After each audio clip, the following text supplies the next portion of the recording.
Viewers, today latest update from Ethiopia, Tigray and Amhara regions.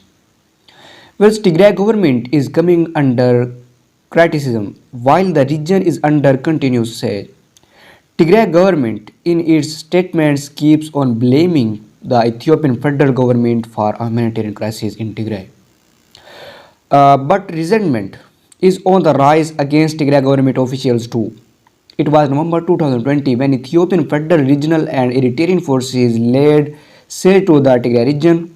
Since then, a very small amount of food aid has been allowed into Tigray, while tens of thousands are in dire and immediate need of humanitarian assistance. Signs of internal conflict are emerging.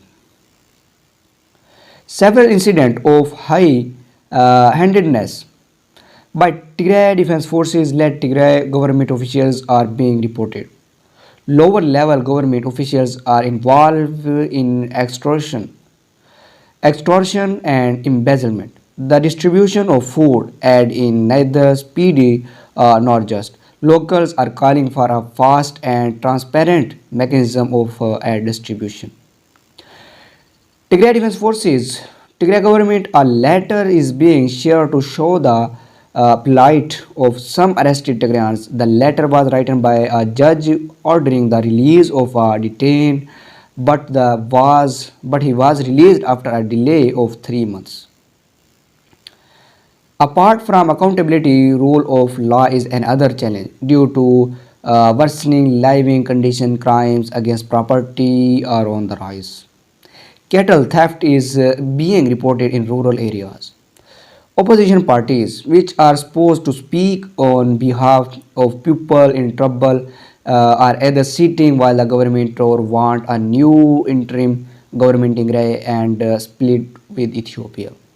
Two opposition parties, Wine and Tigray Independence Party, are demanding independence. The two parties in recent statement urged Tigray Defense Forces led Tigray government to work towards secession. Ethiopian government officials in one of their statements last year hoped that the people of Tigray would rise against Tigray People Liberation Front to put an end to war. Relentless siege and Tigray government bad governance could lead to catastrophic humanitarian consequences in Tigray in the coming weeks.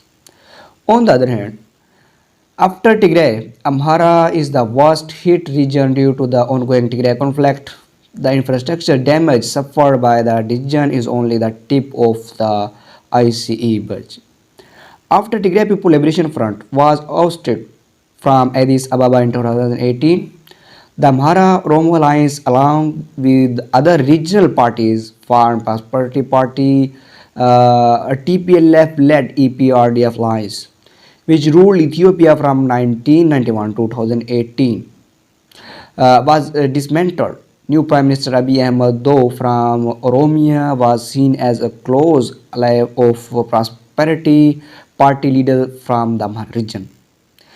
Tigray, which despite being a smaller region had enjoyed a line share in Ethiopia politics, rebelled. It conducted regional election in September 2020, which were rejected by the Ethiopian federal government. A discussion was made to strike a final blow to TPLF aspiration to reach Addis Ababa.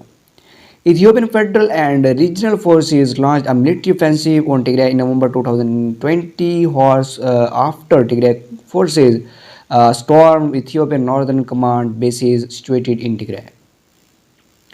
Amhara region actively backed the Ethiopian federal government military offensive on Tigray.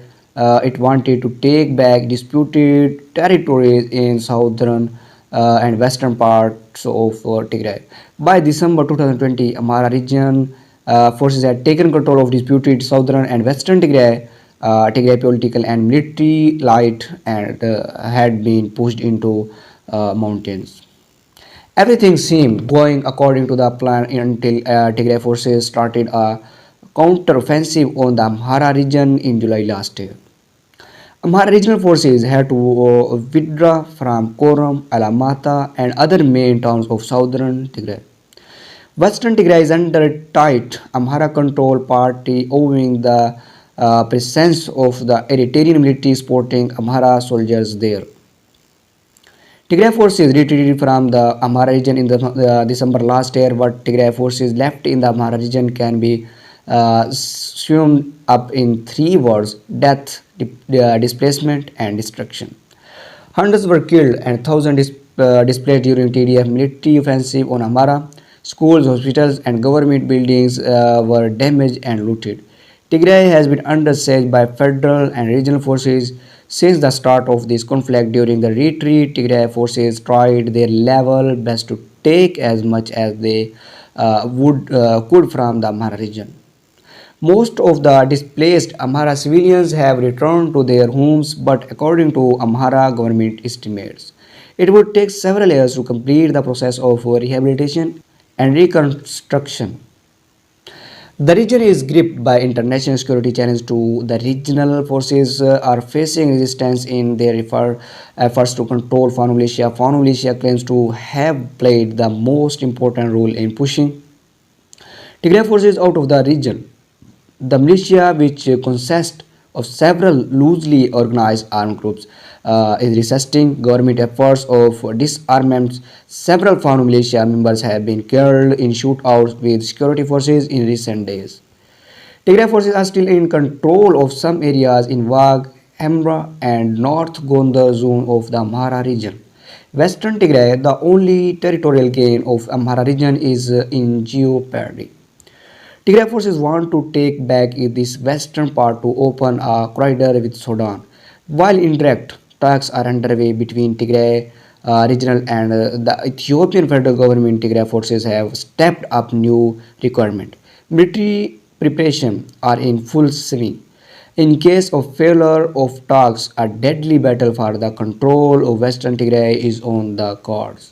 So, this is the latest update about it. For more latest report, please subscribe my YouTube channel. Thanks for watching.